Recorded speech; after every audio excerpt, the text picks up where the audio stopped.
તો રામ રામ જય માતાજી બધાને કેમ છો બધા મજામાં તો સ્વાગત છે નવા બ્લોગ વિડીયોમાં તમારું હાર્દિક હાર્દિક સ્વાગત છે ને વાગી ગયા છે 8:30 થઈ ગઈ છે ને આપણે વાડીમાં આવતા રહ્યા છે વાડીમાં નહીં ને બહાર નહીં બરાબર જો વાડી અંદર કહેવાય ઓમ જો તો વાડી અંદર કહેવાય અને ઓમ જુઓ તો વાડી અહીંયા છે એટલે હાવ બહાર નહીં ને હાવ વાડીમાં નહીં ને આપણું જીરું જો પાકી ગયું હવે એકાદ સહેલો ડોઝ મારો હોય આજ કદાચ ટાઈમ મળે ને તો આજ છાંટી દઉં સહેલો ડોઝ મારી દઉં દવાનો અને જાહેર પણ જો 1 ક્લાસ થઈ ગઈ છે અને અમે આવતા રહીએ છીએ અહીંયા નેણ લેવા નેણ જ કહેવાય જો એને કે મસ્ત માતાજી બધાને કેમ છો બધા મજામાં દીશો અમે જો નીંદ લેવા આવ્યા એટલે અમને મજા આવી ગઈ જો અમારે જો ઝીણી કટકી થઈ જાય છે મેં દાડિયા પૈસા લાંબા જ રાખ્યા નેણ કાપવી ન પડે કા કાપી ન પડે નીંદ થોડીક મોટી છે ને જાડી છે એટલે દાડિયા આમ રાખી દીધા આમ અંદર બારા ન દેખાય પણ આમ ફૂકો બારો દેખાય આવું કટિંગ કરીને રાખ દી આમ જો હે ને ઘરમાં કેવું એવું કરે ને ઝીણું આખું ભાર એવું બગાડી વેરી પેન્શન ખાવામાં મજા આવે આપણે લઈ જવાનું ન હરખો સવા ખોલા ટાળવું પડે ફૂકો ટાળવું પડે હા તો એટલે અડધી ગાડી જેવું થઈ ગયું હવે પૂરા નીકળે પાછા પૂરા એક આમ ખેંચીને કાઢે ને તો નકો ભૂકો દેવા આમ ખેડું પડે એવું એટલે કાપી નથી ઉંદરડા કાપી બરાબર એટલે કાપ તમને એમ થાય કે વળી દાળિયા કોણ વળી કાપવા આવી છે ગાડિયા બાળિયા નહીં પણ મફતના દાળિયા ઉંદરડા એટલે ઓછા હતા પણ એક દિવસ નતો વરસાદ જેવું એવું બધું થયું હતું તે બુંગણ ટાંક્યું હતું ને ટાંકી એટલે તેને આમ જામો પડી જાય બરાબર હોય એટલે એમાં ઘરે ના નેણ કાપે બુંગણે કાપ નાખે રહેવા દઈ ને તો બુંગણ લઈ લીધું એટલે નેણ કાપે હે એટલે જો આ વેસાતી લીધી રહી હે પણ હે ને આમ નામ કદાચ ખવડાવી નહીં ને તો કટકા કરી નાખે કાંઈ ન વધવા દઈએ સારું કાપીને નાખ દી ખાય કાંઈ નહીં પણ બગાડે ગમે ફરોટી ફીરવું ના પીડવું ને પૂરું નોન તો હે ને લગભગ ઘઉંની પારિયા હું નથી આવી તેથી સાંજે જોવા ઘઉં કટકાયા ભેંસ દોવાનું હે કીધું હલમ ઘઉં ના પાઠા કરી નાખ્યા પારિયા નકરા જ્યાં જોઈએ આમ નકરા આવા કાપીને ઢગો એટલે અંદર તો કેટલા કાપી નાખી કાપ અમુક કેરામ કાપ્યા બહુ આવી ગયા દર હોય ને એ એટલા ફરતી બાજુ ઘઉંમાં બધે કાપ નાખે ઘઉં આડો પાઠા કરે આડો થાય ને કે ડુંડી લણવાની એવું થાય હાલો નેણ લઈ લે ઘર ભેરા થાય પછી કાંઈક વિચારી જો દવા છાંટવાની થાય દવા છાંટી નકર હે ને ક્યાંક ખડવાઠો વેજી કાંઈક કરશું કારણ કે નવરા ધૂપ જેવા હે એટલે કાંઈક વિચારી હવે તો આપણે અત્યારે આવતા રહીએ જીરા માટો મારવા કે સેલી દવા છાંટવાની ને જાય દવા છાંટવાનું ચાલુ કરી દીધું કે સેલો હે ને ડોઝ મારતી થોડોક દવા લીધી જ નહીં પહેલી ખેલ લાવ્યા હતા ને એ જ દવા હે શું કે જીરું સારું નથી એટલે જાજુ ખરસ નથી કરું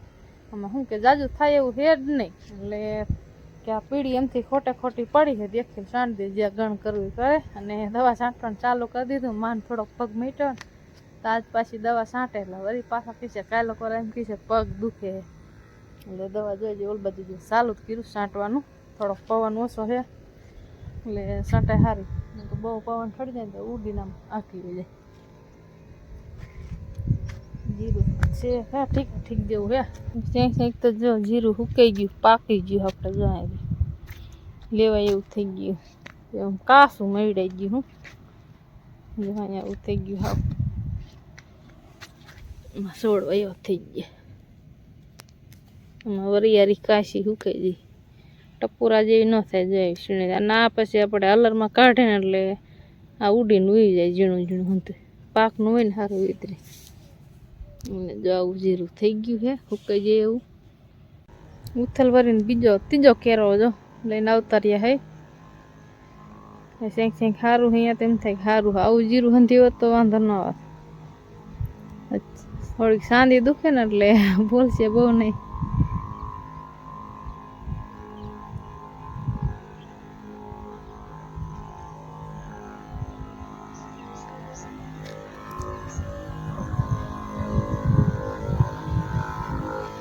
કેમ દવા છટાય કે નહીં સરખી સેટાઈ ખરી જ ને, ખાલે ખાલે પગ મેલીને સેટી દેવાની હોય કે છોકરામાં આમ પગ બટકનું થઈ ગયું ને બટકી જાય. પાક ઉપર આવી ગયું એમ કે સેલો ડોઝ વહી દે ને તો મારી દઉં. હવે તો એવું લાગે ને તો એક ડોઝ મારવાનું થાય, નકર આ સેલો છે બહુ નક્કી નહીં. તમારા જીભને ડોઝ એકાદ મારવો જ બોલાતું નહીં બરાબર. જીભ ને આની ઉપર સાંજે થઈ છે ને કોક ને એમ થાય કે આ તોતડું બોલે એવું થાય. તોતડું બોલે, તોતડિયા થઈ ગયા લાગે. હા તોતડિયો થઈ ગયો. સરખું બોલવું હોય ને તોય ન બોલાય, તોતડું બોલાય. એટલે જરા હારા માન માન કરીને બોલવું. બોલવાની જરૂર હોય ને ત્યારે જ બોલવું. વિડીયોમાં તો બોલવું, બાકી એમ નામ તો હે ને બોલવાની હાવ નિરાયત જ રાખવું. મૂંગા વરટ લઈ લીધા. હા સાંજે જટ મટી જાય ને એટલે બોલ બોલ કરે મજા ન આવે. હા દુખે બહુ. હા પણ સાઈડમાં હોય તો ગમે આ વસ્તુ આપણે ચોપડી જ રહે. ઓલું આ જીભની દાંડી ઉપર જ છે એટલે હરખું જ ન. જીવ આમ પથ્થા થડે ને હા એટલે કાંટો કેમ ખટકતો એમ કરે. કીધું હે ને સાંટી દઉં. પવન ચડતો અત્યાર સુધી નતો પવન, હવે પવન ચડવા મીનો. 2-3 દી પવન જ નતો ને આજ દવા છાંટવાનું ચાલુ કર્યું ત્યાં પવન હારો જ છે. મનો સાંટવા હાલો. બસ એ વજન હોય ખંભે જાજી ઘડી ઉભાર પે વાવા દુખશે. ચારક પગ થાય છે હે પછી ફરી પગ પાછા મનશે ને દુખવા. હા પગ ઈ તો પગની દવા છાંટું ને એટલે પછી દુખે. પગ દુખાય મને. જો આ છોડવા હવે તાયરા ને પણ સારા મોટા થઈ ગયા છે પણ છે અહીંયા નથી. અહીંયા કાંઈ નથી. આમ જોજો ઓલા કેવા 2 કેરા કાંઈ નથી. ઉકારો આવ્યો તો ને એમાં 2 કેરા હાવ લેવાઈ જાય ને બીજા પડખે 2 કેરા. હાલો તો છાંટી દો.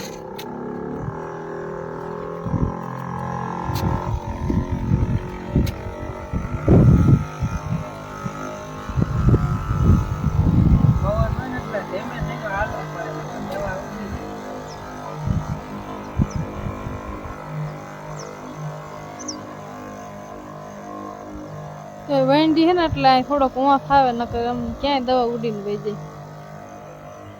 અરે હે ઝાડ જો હવે તો ને નીંગલવામાં તૈયારી લાગે છે. જો ક્યાંય ક્યાંય તો જો ડુંડા કાઢી જાય એટલે ક્યાંક હમણાં હે ડુંડા કાઢી જાય હે. ક્યાંક ક્યાંક બહુ ઊંચી ને ક્યાંક નીચી ને એવું હે. હવે હંથી હરખી નીંગલે પછી ખબર પડે. ને થોડોક મોલો આવી ગયો હે પડખે પર.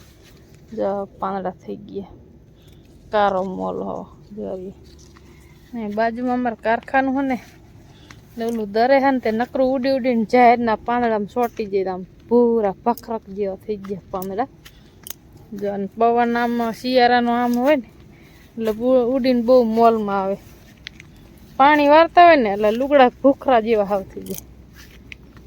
શેઠ અહીંયા વંડીને પડકે બાજુમાં હાલવું પડે. થોડુંક ને ખડ હે ઝાડ મોટી થઈ ગઈ હે ને. આમ છે આપણા ઘઉં ને ઝાડ છે હમણાં હે એટલે હે. બીજી તો આપણે ખૂણામાં વાવી જાય રે. હવે તો ને ઓઈસકલ લગભગ ખાતર પાવાનું હે. વગાડીને પાવજે નાખવામાં સરખું નહીં આવે. નાખવા તો અંધું આમાં દાણા હલવાઈ જાય. આમાં દાણા હલવાઈ જાય ને એટલે પછી બરવા મને પાંદડા ને એવું. એટલે ન નખાય એમાં ખાતર પાવું જોઈશે વગારે. હલો આપણે આમ આગળ જવું નહીં. નકરી ડમરી ઉડે લુગડા આપણે હને તોરા સેતર થઈ જાય. આ ડમરી ઉડીને આવે છે તમારે ઘર સુધી. એટલે ઝાડવા જો ભૂખરા થઈ ગયા. એક જાંબુડાના થોડાક નવા પાંદડા આવી ગયા ને એટલે થોડાક નવા લાગે. હાલો આ થોડી જાય પાછા. તમારા રંજીબેન જો આ તૈયાર થઈ ગયા હે જવાના ભણવા. 2-3 દીથી ઘરે હતા. આજ તો અસલ મજાના તૈયાર થઈ ગયા. શરદી ને મટી જાય. શરદી ઉધરા નહીં તો જવાનું. જો જો જો ખાઉં ખાવ શું ખાવ ગામમાં જઈ. હા દવા આપણે જીરામાં કમ્પ્લીટ છાંટી વાળી ને ચાર્જિંગમાં પપ મેળ લીધો.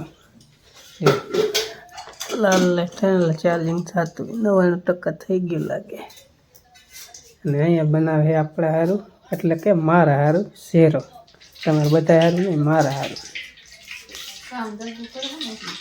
મારે સારું બનાવે. ઘી ખાંડનું ખાંડનો શેરો બનાવ ગજબ નહીં હો બસ તમે કે ગોળ સાંધી દુખે છે તો ગોળ ખાવ તો ગરમ પડે તે પછી ખાંડ નાખી દીધી શું થાય ખાંડ નહીં હવે નાખી દેવાનું લોટ નો બનાવો વડકાનો નહીં. લોટ ને ખાંડ લોટ શેકી વાળવાનો હમણાં બની જાય એક ગ્લાસ મજાનો શીરો ખાવો વહી તો જાવ કા આમાં કઈ તો એક વાટકો એક બની જશે એટલો આટલો નો બને તો હમણાં ખબર વાટકો ભરીને દેખાડું એમ લોટ શેકવો પડે જોઈ છે કેટલોક બને હમણાં નહીં ખબર પડે નહીં ખબર પડે એટલે એમ કે આ તેલવાળું એવું ઓછું ખાવ ને તો મોટું મટી જાય અને કેવી ખાંડનો શેરો ગોળ નાખે તો એ પાછો ગરમ પડે એટલે ગોળવાળું બનાવે ગોળનો શેરો કે ઉકળી તો એ ન આવે એટલે ખાંડનો શેરો બનાવે પાછું હું નાખ્યું આમાં દેવું જ હોય કે આમાં પાછું હું નાખ્યું ઘી નાખ્યું કાંઈ પાણી નથી નાખ્યું આમાં કેમ કાઢવું માપ ના આવે જ નહીં જેટલું પ્રમાણે થાય થોડુંક લોટ જાજો નખાઈ ગયો છે તો પછી થોડું ઘી નાખી દેવાનું એટલે શેકાય હરખો જાય કોર બુકડામાં શેકાય નહીં લોટ કાસો રહે હવે કઈ વાંધો નહીં જવું હોય લોટ રાખો થોડોક ખાવા દેવો ત્યાં શેકવો છે ગેસ રાખ્યો ધીમો નકર આપણે આવા કોર બુકડા જેવું હોય ને કંઈક આપણે હે ને શેડું ને એમ છે તો ઘી નથી નાખવું સંજુ શેવેડા કરે તો પછી થાય પીંડા જેવું થાય ચીકણું મને થાય કાસો લોટ થાય કાસો લોટ ન હોય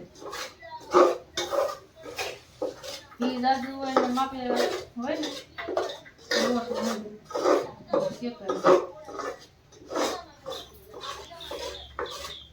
મસ્ત મજાનો આપણે ખાંડ ને ઘીનો અને ઘઉંનો લોટ શીરો બની ગયો છે એક ગ્લાસ મજાનો બરફી જેવો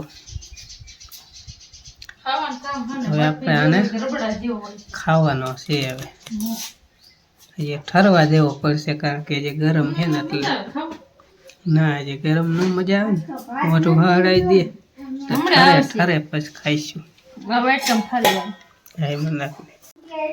વાટકામાં જો નાખી દે વાટકામાં નાખી દે એટલે હું તો થોડોક હતો પણ ઘણો બની ગયો કા જે આમાં હે એ ઉખેડવાનું આટલો વાટકો ભરાઈ ગયો જે આમાં આટલો હે જો નાખે એટલે આખો વાટકો ભરાઈ જાય